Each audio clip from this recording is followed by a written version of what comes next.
Good morning. This is Pastor Ernie Lewis from the Blue Point Free Will Baptist Church with your thoughts for Tuesday. Today our thoughts come from the Proverbs and especially dealing with the phrase, the fear of the Lord.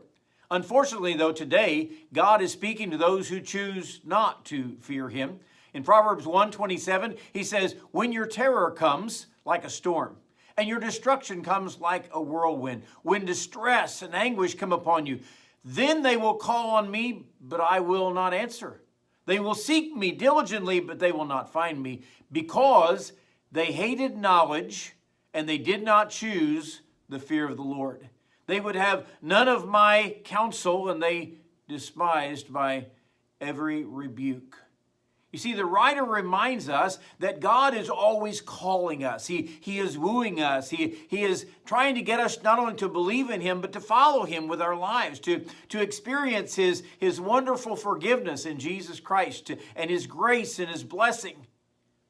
But of course, there are those who reject the Lord's invitation. There are those who refuse to listen to any warnings that he has in the scriptures of what might happen if they reject him. And to those who reject Jesus Christ as their Savior and their Lord of their life, God brings judgment. As a matter of fact, God speaks of that judgment here. He says, when your terror comes upon you and distress, your destruction like a whirlwind, they'll call on God, but he won't answer. You see, God reminds us back in Genesis chapter 6 of the wickedness of man.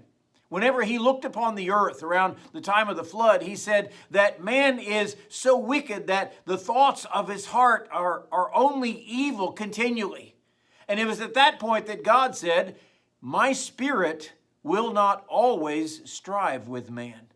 Oh, he may draw us and he may woo us, and yet there comes a time when he brings judgment. There comes a time when his spirit draws away from us. And these are the ones that God says hated knowledge because he liked his own way. And he did not choose the fear of the Lord. He did not listen to God's counsel. He despised his rebuke. So for that person, God brings great judgment when they choose not to follow him.